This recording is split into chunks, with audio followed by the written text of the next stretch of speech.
Hello guys, welcome back.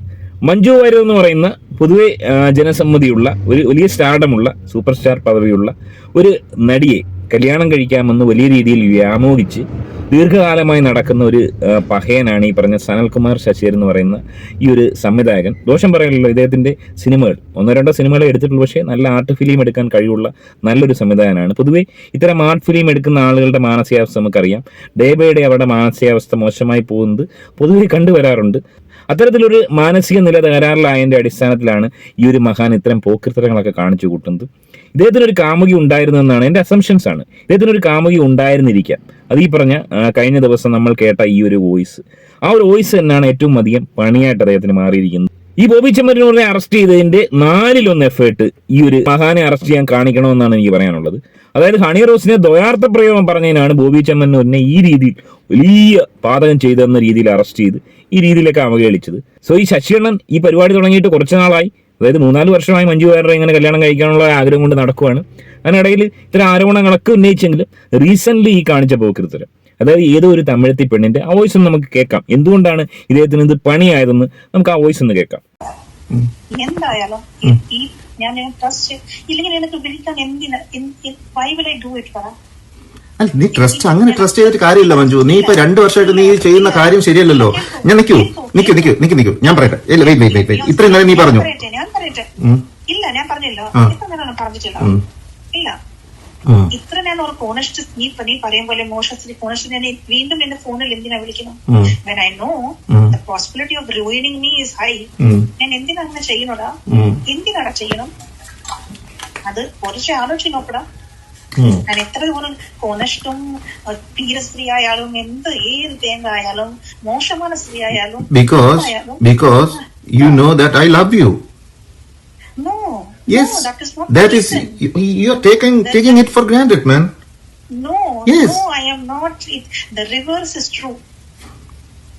That is the only fucking reason I trust you, because the reverse is fucking true. മനസ്സിലായോ? ശരി, പറ. നീ എന്താ പറയാനുണ്ടെന്ന് പറഞ്ഞത് പറ. That is the only fucking reason. Trust ചെയ്തിട്ട് നീ മനസ്സ് തുറന്ന് സംസാരിക്കാം. നീ പറയുമ്പോ in spite of knowing that you are capable of doing unethical things, you are capable of recording എന്ന് മനസ്സിലായി. അതിനുശേഷം ഞാൻ നിന്നെ വിളിച്ചു, because the reverse is true. I don't want to go on record. I don't know if you're still recording. ദൈവം സാക്ഷി, എനിക്ക് അറിഞ്ഞൂടാ. You know that I revealed a lot. ഇത്ര വർഷം നിന്നോട് ഇത് പറഞ്ഞിട്ടുണ്ടോ? ഇല്ല. ഈ ഒരു ഒറ്റ വിഷയം മതി ഈ നാറിയെ തൂക്കി ജയിലിലിടാൻ. ആമ്യമില്ലാത്ത വകുപ്പ് ചുമത്തി. അതായത് ഇതുപോലെ വിവരം കിട്ടുന്ന എന്റെ ജീവിതത്തിൽ ഞാൻ കണ്ടിട്ടില്ല. അറ്റ്ലീസ്റ്റ് ഈ ഒരു വോയിസ് തമിഴത്തയുടെ ആണെന്ന് പൊതുജനങ്ങൾക്ക് മനസ്സിലാവുക എന്നുള്ളൊരു ബോധം ഈ പറഞ്ഞ ആർട്ട് സിനിമ എടുക്കുന്ന ഈ മഹാൻ ഇല്ലാതായിപ്പോയി. ഇതിലും ഭേദം ഈ പഹയന് ഈ മഞ്ജു വാര്യർ തന്നെ അഭിനയിച്ച ഈ പ്രണയരംഗങ്ങളുള്ള സീനുകളിൽ എന്നെ ഇഷ്ടമാണ്, അല്ലെങ്കിൽ ഞാൻ നിന്നെ പ്രേമിക്കുന്നു, എനിക്ക് നിന്നെ വേണമെന്നൊക്കെയുള്ള കുറെ വോയിസ് ക്ലിപ്പുകൾ എടുത്തുകൊണ്ട് വന്ന് എഡിറ്റ് ചെയ്തിട്ട് കഴിഞ്ഞാൽ അത് മതിയായിരുന്നു. കുറച്ചുകൂടെങ്കിലും ആൾക്കാർ വിശ്വസിച്ചേനെ. ഇത് ഒരാളും വിശ്വസിക്കുന്നത് മാത്രമല്ല, 8ന്റെ പണി ഇതിലൂടെ മാത്രമേ അവന് കിട്ടുമെന്നാണ് ഞാൻ മനസ്സിലാക്കുന്നത്. എനിക്ക് തോന്നുന്നത് എൻ്റെ ഒരു ഇത് വെച്ചിട്ട്, അതായത് ഈ ഒരു വോയിസ് പുറത്തു വന്നതിന് ശേഷം വ്യാപകമായ രീതിയിൽ ഇത് കള്ളത്തരമാണെന്നും ഫേക്കാണെന്നും എല്ലാവർക്കും മനസ്സിലായിട്ടുണ്ട്. ഇതുവരെ ഇവൻ പറഞ്ഞ ചില കാര്യങ്ങൾ പോലും വിശ്വസിക്കാത്ത രീതിയിലോട്ട് കാര്യങ്ങൾ പോയി. അതിനുശേഷം ആശാൻ ഇന്നലെ ഇട്ട കുറച്ച് പോസ്റ്റുകൾ, അതാണ് ഏറെ രസകരം എന്ന് പറയുന്നത്. അതായത് 2021 മഞ്ജു വാര്യരെ കുറിച്ച് അദ്ദേഹം പറഞ്ഞ കാര്യങ്ങൾ: കയറ്റം is a landmark in my life too. By letting me meeting this wonderful woman in life after the film also, I am just wondering about her. And ഒരുപാട് കാര്യങ്ങൾ മഞ്ജു വാര്യരെ കുറിച്ച് എന്താണെന്ന് മനസ്സിലാക്കിയെന്നൊക്കെ വലിയ രീതിയിൽ അദ്ദേഹം വിശദീകരണം നൽകുന്നുണ്ട്. ആ ഒരു മഹാന് ഈ ഒരു മഞ്ജു വാര്യരുടെ വോയിസ്, ഇതിപ്പം മഞ്ജു വാര്യർ ആണെന്ന് പറഞ്ഞ് ഈ ഒരു പഹയനെ ആരെങ്കിലും വിളിച്ച് കളിപ്പിച്ചതാണെങ്കിൽ കൂടി അത് മനസ്സിലാക്കാനുള്ള ശേഷി ഈ വീട്ടിൽ കൂശ്മാണ്ഡത്തിനില്ലേ? ഇത് മഞ്ജു വാര്യർ അല്ലെന്ന് ഇത്രയും അധികം മഞ്ജു വാര്യരുമായി ഇടപഴകിയ, മഞ്ജു വാര്യരെ കൊണ്ട് സിനിമ ചെയ്യിച്ച, ഏതാണ്ട് 1 വർഷം ആ സിനിമയുടെ പുറകെ നടന്ന, മഞ്ജു വാര്യരെ കൊണ്ട് ഡബ് ചെയ്യിപ്പിച്ച ഈ ഒരു മഹാൻ എന്തുകൊണ്ടാണ് ഈ ഒരു തമിഴത്തിയുടെ സൗണ്ട് കേട്ടിട്ട് അത് മഞ്ജു വാര്യരാണെന്ന് വിശ്വസിച്ച്? ഇതുപോലൊരു വിഡ്ഢിയെ ഈ നൂറ്റാണ്ടിൽ നമുക്ക് കാണാൻ കഴിയും. അതുപോലെ തന്നെ അദ്ദേഹം ഇന്നലെ ഇട്ട മറ്റൊരു പോസ്റ്റ്, അതായത് മഞ്ജു വാര്യർ കൊടുത്ത പരാതിയിന്മേൽ സ്ത്രീത്വത്തെ അവമാനിച്ചു എന്ന പേരിൽ എനിക്കെതിരെ വീണ്ടും എളമക്കര പോലീസ് സ്റ്റേഷനിൽ തന്നെ ഒരു കേസ് രജിസ്റ്റർ ചെയ്തിരിക്കുന്നു എന്ന് വാർത്ത കണ്ട് പതിവ് പോലെ നിന്റെ ജീവൻ അപകടമുണ്ടെന്നും നിന്നെ കാണാനോ സംസാരിക്കാനോ അനുവദിക്കില്ല എന്നും ഞാൻ പൊതുസമൂഹത്തോട് വിളിച്ചു പറഞ്ഞതിനാണ് ഇത്തവണയും കേസ്.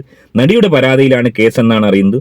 നിന്റെ പേരിൽ തന്നെയാവും ഇത്തവണയും കേസ്. 3 വർഷങ്ങൾക്ക് മുമ്പ് നിന്റെ പേരിൽ രജിസ്റ്റർ ചെയ്ത കള്ളക്കേസ് ഇനിയും അന്വേഷിക്കുകയോ നിന്റെ മൊഴി രേഖപ്പെടുത്തുകയോ എന്തെങ്കിലും തെളിവുകൾ ഹാജരാക്കുകയോ ചെയ്തിട്ടില്ല എന്നൊക്കെ പറഞ്ഞ് ഒരുപാട് കാര്യങ്ങൾ പറയുന്നുണ്ട്. ഇതെന്തുകൊണ്ട് ചെയ്യുന്നില്ല എന്ന് ചോദിച്ചു കഴിഞ്ഞാൽ ഈ ഒരു വോയിസ് കേട്ടതോടുകൂടി ഏത് പൊട്ടം പോലീസുകാരനും ഇവനിതൊക്കെ ഒരു മനോരോഗത്തിന്റെ പുറത്ത് ചെയ്യുന്നതാണെന്ന് ഏതൊരു പൊട്ടനും മനസ്സിലാവും. ഇവിടെ മഞ്ജു വാര്യരെ വിളിക്കേണ്ടയോ ക്വസ്റ്റ്യൻ ചെയ്യേണ്ടോ യാതൊരു ആവശ്യമില്ല. കാരണം ഇതോടുകൂടി എല്ലാം പൂർണ്ണമായി ഇത് മുഴുവൻ ഫേക്ക് ആണെന്നുള്ള കാര്യം. എനിക്ക് തോന്നുന്നത് ഈ പറഞ്ഞ മഹാനെ ഒന്നെങ്കിൽ ഏതോ ഒരു തമിഴത്തിൽ കളിപ്പിച്ചു, അല്ലെങ്കിൽ ഈ ഒരു വിഷയത്തിൽ പെട്ടുപോകാതിരിക്കാൻ വേണ്ടി ഇവൻ തന്നെ ഒരാളെ വെച്ച് ഇതേപോലെ ഒരു വോയിസ് മാനിപ്പുലേറ്റ് ചെയ്ത് ആൾക്കാരെ കേൾപ്പിച്ചാണ്. അവിടെ ഇയാൾ സംഭവിച്ച വലിയൊരു പിഴവ്. അറ്റ്ലീസ്റ്റ് ഇത്രയും പാഠവുമുള്ള ഒരു ഡയറക്ടർ മഞ്ജു വാര്യരുടെ ശബ്ദത്തിനോട് സാമ്യമുള്ള അല്ലെങ്കിൽ മഞ്ജു വാര്യരുടെ ഈ സിനിമയിലെ വോയിസ് ക്ലിപ്പ് എങ്കിലും കേൾപ്പിക്കാൻ തയ്യാറായിരുന്നെങ്കിൽ കുറച്ചെങ്കിലും ഒരു വിശ്വാസത ഉണ്ടാകുമായിരുന്നു. ഇവിടെ എനിക്ക് തോന്നുന്നത് ഈ ബോബി ചെമ്മണ്ണൂരിനെയൊക്കെ അറസ്റ്റ് ചെയ്ത് വെച്ചിട്ടാണെങ്കിൽ ഇവനെ ഇതിനോടകം തന്നെ അമേരിക്കയിൽ നിന്ന് ഇവനെ ആവശ്യപ്പെട്ട് ഇവിടെ കൊണ്ടുവന്ന് അറസ്റ്റ് ചെയ്ത് ജയിലിൽ അടക്കേണ്ടതാണ്. കാരണം സ്ത്രീത്വത്തെ വലിയ രീതിയിൽ അവമാനിക്കുന്ന പരിപാടിയാണ് അവൻ ചെയ്തത്. എളമക്കര പോലീസ് കേസ് ചാർജ് ചെയ്തിട്ടുണ്ട്, FIR ഇട്ടിട്ടുണ്ട്. ഒരുപക്ഷെ ഈ ഒരു കേസ് കേരളത്തിൽ മാത്രം ഒതുങ്ങിയിരിക്കുന്നതുകൊണ്ടാണ് ഈ തമിഴത്തി ആരാണെന്നുള്ള കാര്യം ഇതുവരെ അങ്ങോട്ട് വെളിപ്പെടാത്തത്. ഈ പറയുന്ന രീതിയിൽ ഒരു തമിഴത്തി യഥാർത്ഥത്തിലുണ്ട്. ആ തമിഴത്തിയാണ് ഇവനെ വിളിച്ചുകൊണ്ടിരുന്നതെന്നുണ്ടെങ്കിൽ തീർച്ചയായും ഇത് തമിഴ്നാട്ടിലൂടെ ഈ ഒരു ന്യൂസ് സ്പ്രെഡ് ആവുകയാണെങ്കിൽ ആ തമിഴത്തി ഇത് അറിയുകയും അതോടുകൂടി അവർ യഥാർത്ഥ സംഭവം റിവീൽ ചെയ്ത് പുറത്തു വരികയും, അത് മാത്രമല്ല ഇവൻ അമേരിക്കയിൽ ആയതുകൊണ്ട് ഇവന്റെ ഫോൺ രേഖകൾ പരിശോധിക്കാൻ പോലീസിന് സാധിക്കത്തില്ല. അങ്ങനെ പരിശോധിക്കുകയാണെങ്കിൽ തീർച്ചയായും ഇവനുമായിട്ട് സംസാരിച്ചുകൊണ്ടിരുന്ന ഈ ഒരു തമിഴത്തി ആരാണെന്ന് വ്യക്തമാവുകയും ഇത്രയും വർഷങ്ങൾ മഞ്ജു വാര്യർ ആണെന്ന് എഴുതി ഒരുപക്ഷെ ഇവൻ സംസാരിക്കുന്ന അല്ലെങ്കിൽ ഇവൻ ഉണ്ടാക്കിയെടുത്ത ഈ സ്റ്റോറി ഇതിന്റെ യാഥാർത്ഥ്യം എന്താണെന്ന് വളരെ ഈസി ആയിട്ട് മനസ്സിലാക്കാൻ സാധിക്കുന്നതേ ഉള്ളൂ. സോ ഞാൻ മനസ്സിലാക്കുന്നത് ഒരുപക്ഷെ ഈ പറഞ്ഞ കണക്ക് മഞ്ജു വാര്യറുമായി ബന്ധപ്പെട്ട് ഒരുപാട് കോൺട്രവേഴ്സി നമ്മൾ കേട്ടിരുന്നു. മഞ്ജു വാര്യർ ഈ പറഞ്ഞ ഒടിയന്റെ സംവിധാനം കല്യാണം കഴിക്കാമെന്നൊക്കെ ഇങ്ങനെ കേട്ടിരുന്നു. അതൊക്കെ ഫേക്ക് ന്യൂസുകളായിരുന്നു. മഞ്ജു വാര്യർക്ക് നിലവിൽ ഇതുപോലെ ഏതെങ്കിലും വായനോക്കികളെ കല്യാണം കഴിക്കേണ്ട ഒരു സാഹചര്യം ഉണ്ടെന്ന് എനിക്ക് തോന്നുന്നില്ല. അത്യാവശ്യം സ്റ്റാർട്ടത്തിലും അത്യാവശ്യം ഈ പറഞ്ഞ അത്യാവശ്യം നല്ലൊരു ലെവലിൽ നിൽക്കുന്ന ഒരു നടിയാണ്. ഈ ഒരു സാഹചര്യത്തിൽ ഏതെങ്കിലും ഇതുപോലുള്ള വിദഗ്ധോഷികളെ കല്യാണം കഴിക്കേണ്ട യാതൊരു ആവശ്യമില്ല. അതുകൊണ്ട് തന്നെ ഒരുപക്ഷെ അവർ നാളെ കല്യാണം കഴിച്ചാൽ പോലും അത്യാവശ്യം മെച്ചുറായിട്ടുള്ള ഒരു വിവരമുള്ളവനെ മാത്രമേ കല്യാണം കഴിക്കുമെന്നാണ് ഞാൻ ചിന്തിക്കുന്നത്. ഇവിടെ ഒരുപക്ഷെ ഇവനെ ആഗ്രഹിച്ചത്, അതായത് ഈ ദിലീപിനെ കിട്ടുന്നതിന് മുമ്പ് മഞ്ജു വാര്യർ ഇതേപോലെ ഒളിച്ചോടി പോയി ക്യാമറാമാന്റെ കൂടെ യൂണിറ്റ് അംഗത്തിന്റെ കൂടെ ഒക്കെ ഒളിച്ചോടി പോയെന്നൊക്കെയുള്ള റൂമറുകൾ നമ്മൾ കേട്ടിരുന്നു. അങ്ങനെയൊക്കെ ഇവനോട് ആരൊക്കെയോ പറഞ്ഞപ്പോൾ ഒരു വിഷയം ഇവൻ ചിന്തിച്ചു, ആദ്യം ഈ മഞ്ജു വാര്യർ ഒരാളോട് ഒളിച്ചോടി പോകുന്നു, അതിനുശേഷം ദിലീപിനെ കിട്ടുന്നു, അതിനുശേഷം അതിൽ നിന്ന് ഡൈവോഴ്സ് ആവുന്നു, അതിനുശേഷം ഈ പറഞ്ഞ ഒടിയന്റെ സംവിധായകനുമായിട്ട് ഈ പറഞ്ഞ അപഖ്യാതി ഉണ്ടാവുന്നു. അങ്ങനെയൊക്കെ കേട്ടപ്പോൾ ആശാനം വിചാരിച്ചാണ് എന്നാൽ ഞാനും ഒന്ന് ശ്രമിച്ചു നോക്കാം, ഈ രീതിയിലൊരു അപ്രോച്ച് നടത്തുവാണെങ്കിൽ ഒരുപക്ഷെ മഞ്ജു വാര്യരെ കെട്ടാൻ സാധിച്ചു കഴിഞ്ഞാൽ അത് വലിയൊരു ക്രെഡിറ്റ് തന്നെയാണ്. പക്ഷെ അവിടെ മനസ്സിലാക്കേണ്ടത് ഇതുപോലൊരു വായി നോക്കി കെട്ടേണ്ട അവസ്ഥയൊന്നും മഞ്ജു വാര്യനെ സംബന്ധിച്ചില്ല എന്നുള്ള കാര്യം ഈ വിവരം കെട്ടാൻ മനസ്സിലാക്കിയില്ല. അതുകൊണ്ടാണ് ഈ രീതിയിലുള്ള തിരിച്ചടി ഈ ശശികണ്ണൻ ഈ ഒരു കേസിൽ ഉണ്ടായത്. ഇനിമേ ഈ തമിഴത്തി ആരാണെന്നുള്ള കാര്യം പുറത്തു വരികയാണെങ്കിൽ അത് ഏറ്റവും എളുപ്പമാവും മഞ്ജു വാര്യർക്ക് ഈ ഒരു വിഷയത്തിൽ. അത് മാത്രം മതി ഇവനെ ഏതാണ്ട് 3 വർഷമെങ്കിലും ജയിലിലിടാനുള്ള എല്ലാ വകുപ്പുകളും ഇവൻ തന്നെ ഇതിൽ ചെയ്തു വെച്ചിട്ടുണ്ട്. സോ നമുക്ക് കാത്തിരിക്കാം ശശികണ്ണനെ ബോച്ച അറസ്റ്റ് ചെയ്ത പോലെ അറസ്റ്റ് ചെയ്തുകൊണ്ട് വരുമോ, ജയിലിലിടുമോ എന്ന് നമുക്ക് കാത്തിരുന്ന് കാണാം. ഇനിവേ ഈ വിഷയത്തിൽ നിങ്ങളുടെ അഭിപ്രായം കമന്റായി രേഖപ്പെടുത്തുക. ആദ്യമായിട്ട് ചാനൽ കാണുന്നവരും സബ്സ്ക്രൈബ് ചെയ്യുക. മറ്റൊരു വീഡിയോ ആയിട്ട് കാണാം. ബൈ.